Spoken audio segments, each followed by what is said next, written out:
All right, Shalom. I'm going to start off first and foremost by giving all honor, glory, and praise unto Yahweh, Bahashim, Yahweh Shai, Bahasham, Rakaha Kudash.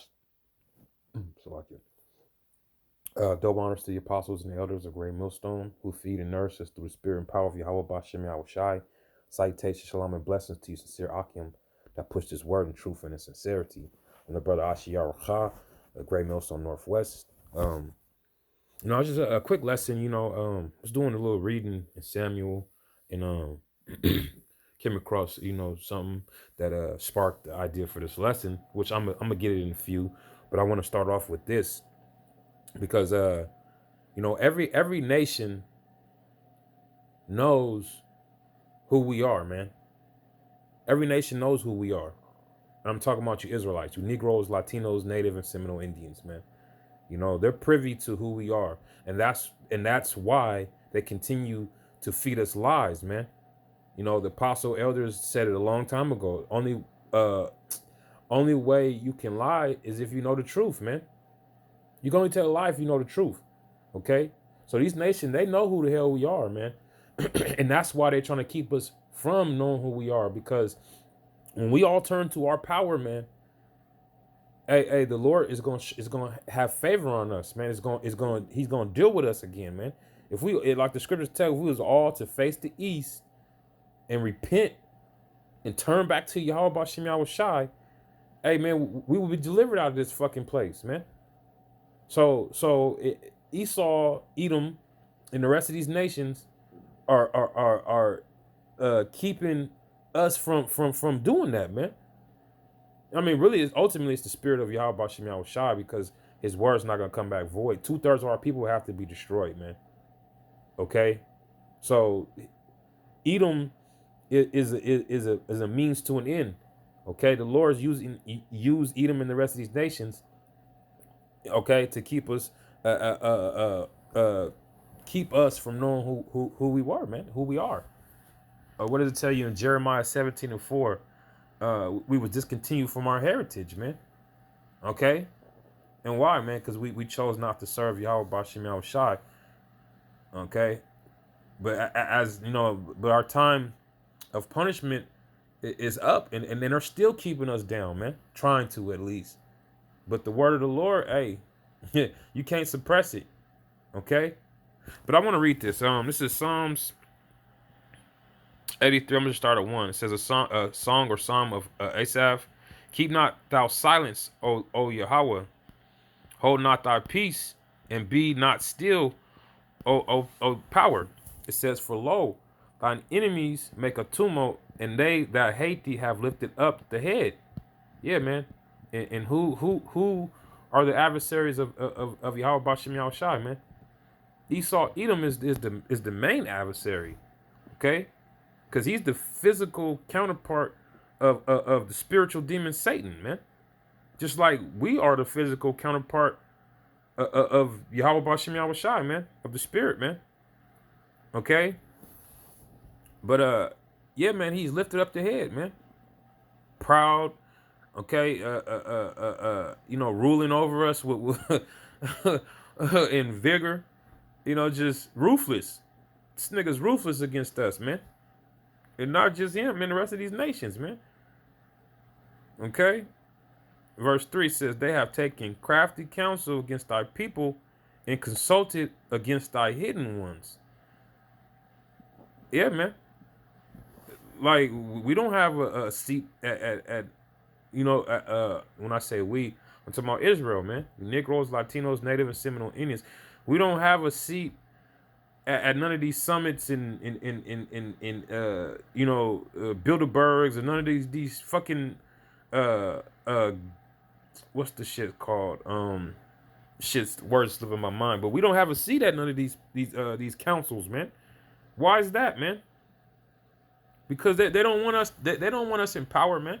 They don't want us near. They don't want us near nothing. They don't want us near no power, man. And why is that, man? Because they know. Once you let Jake get back in power, man, it's a wrap, man. But very soon, the Lord's gonna put us back in power, man. Verse 4 says, they have said, come, let us cut them off from being a nation, that the name of Israel may be no more in remembrance. Yeah, man. And they succeeded in such, man. They succeeded in keeping this word suppressed for a time. They succeeded in dumbing you niggas down and keeping you away from the truth, man. And what they give you? Religion. And what does that mean, man? To keep you away from the truth, man. Again, to, legio, to tie down, man. So you're again tied down and bound to a doctrine that is not of Yahweh Bashem Yahweh Shai, man. You got Muslims and all this extra shit, man, that Jake want to cleave to instead of cleaving to their true power, which is Yahweh Bashem Yahweh Shai, man. Okay? It says, for they have consulted together with one consent. They are confederate against thee, man. And it has a list of nations, man. But that shows you that all these nations, they don't want us back. They don't want us to turn to our true power, man. Because if we do, man, we will be delivered out of this bullshit, man. And we will no longer be the tail, man. We will become the head as we should be, man. Okay. And then I got hold on, I'm gonna grab this in Samuel. It's 1 Samuel 4 and 6. And if you read up, it's going in how Israel was battling the Philistines and the Philistines won that battle. So they wanted the Ark of the Covenant to be brought to them, and when it was brought to them, now this is where I'm reading from. It's verse 6. This is 1 Samuel 4 and 6. It says, and when the Philistines heard the noise of the shout, they said, what meaneth the noise of this great shout in the camp of the Hebrews? And they understood that the ark of the Lord was coming to the camp. And the Philistines were afraid, for they said, Yahweh is coming to the camp. And they said, woe unto us, for there have not been such a thing heretofore. Woe unto us! Who shall deliver us out of the hand of these mighty gods? These are the gods that smote the Egyptians with all the plagues in the wilderness. You see, these other nations knew what the Lord. They knew the Lord's track record, man, and they knew who the Lord was dealing with, man. And still to this day, they know who the Lord's people are, man. And that's why we know these motherfuckers is lying to us, man. Because they have records, man. Motherfuckers have records of who the Lord's people are, man. This is a record right here. The Philistines. And I'm gonna grab another one in a second, too.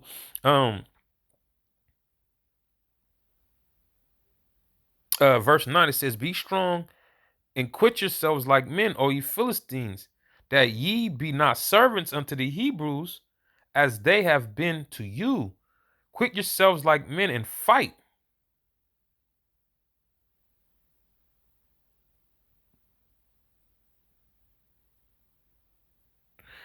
Yeah, I mean that's pretty much the point. And I'm gonna jump to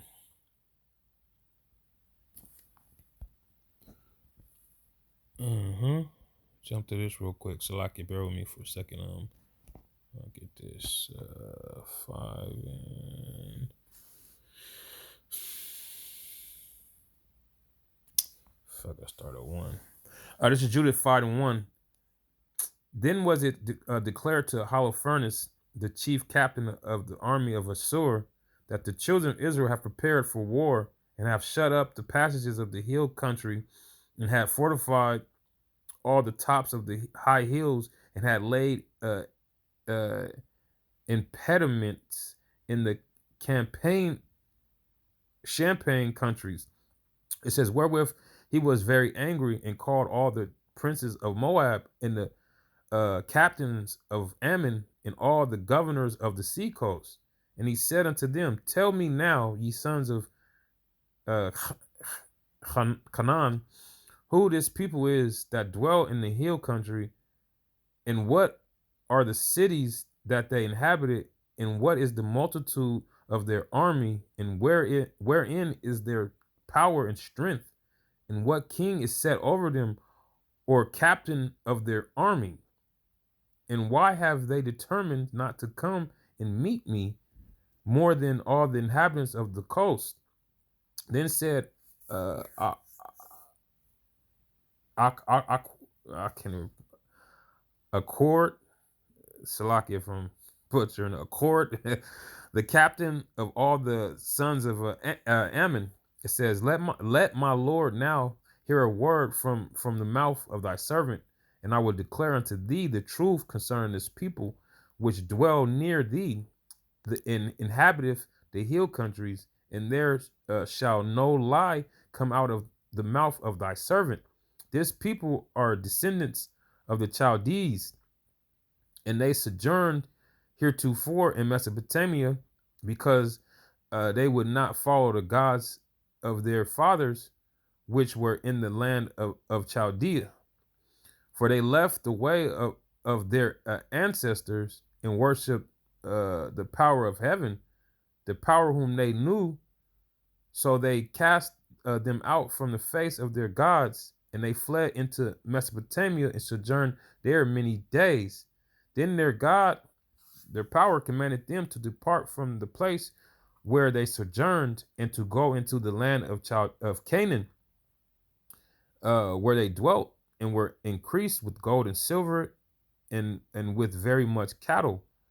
But when a famine covered all the land of Canaan, they went down into Egypt and sojourned there, while they were nourished, and became there a great multitude, so that one could not number their nation. Therefore the king of Egypt rose up against them, and dealt subtly with them, and brought them low with laboring in brick, and made them slaves. Then they cried unto their power, and he smote all the land of Egypt with incurable plagues. So the Egyptians cast them out of their sight. And Yahweh dried the Red Sea before them, and brought them to Mount Sinai, or Sinai, in or Sinai, how you pronounce it, and Chades barn, however you pronounce that, and cast forth all that dwelt in the wilderness. So they dwelt in the land of the Amorites, and they destroyed by their strength all them of Esbon, and passing over Jordan, they possessed all the hill country, and they cast forth before them the Canaanites, the Perizzite, the Jebusite, and the Shechemite, if that's how you pronounce it, and all the Gergesites, and they dwelt in that country many days. And whilst they sinned not before their power, they prospered, because Yahweh, because the power that hateth iniquity was with them. But when they departed from the way which he appointed them, they were destroyed in many battles very sore, and were led captives into a land that was not theirs, and the temple of their power was cast to the ground, and their cities were taken by the enemies. You see that? He's telling them, like, if they obey the Lord will be with them, and they will prosper. But if they don't obey the Lord, then the Lord will let them be destroyed, basically. Okay? Verse 19, it says, But now are they returned to their power, and are come up from the places where they were scattered, and have possessed Jerusalem, where their sanctuary is, and are seated in the hill country, for it was desolate. Now therefore, my Lord and governor, if there be any error against this people, and they sin against their power, let us consider that this shall be their ruin, and let us go up, and we shall overcome them. But if there be no iniquity in their nation, let my Lord now pass by, lest their Lord defend them, and their power be for them, and we become a reproach before all the world. And when Accord had finished these sayings, all the people standing round about the tent murmured, and the chief men of Holofernes and all that dwelt by the seaside and in Moab spake that he should kill him. For say they, we will not be afraid of the face of the children of Israel, for lo, it is a people that have no strength, no power for a strong battle. Now therefore, Lord Holofernes, we will go up, and they shall be a prey to be devoured of all thine army. You see, man, these nations, man, they know who the fuck we are, man, and they know what the Lord is capable of when we all serve Him properly, man. When the children of Israel serve the Lord, and the Lord's for us, man, nobody could be against us, man. The scriptures tell you, man, if the Lord's for you, who can be against you, man? It don't matter who's against you, man. The Lord got you, man. But it's gonna take for all of us to serve Him properly, man. And on this side, it's not gonna happen, because 2/3 will never turn to the Lord, man. They're full of themselves, man. But that was pretty much the point, man. These nations are Confederate to keep us away from our power, so that they can continue to rule over us, man. Because once we turn back to our power, there ain't gonna be no other nations above and above us and ruling over us. Nah, that's not gonna happen anymore, man. This is the last captivity of Israel, man. This is the last time any other nation is gonna be above us, man, and ruling over us, man. This is it. So all you nations, man, hey, man, you better live it up and enjoy it while you can, because once the Lord returns, hey, man, righteousness is gonna rule again, man. And with that, say shalom.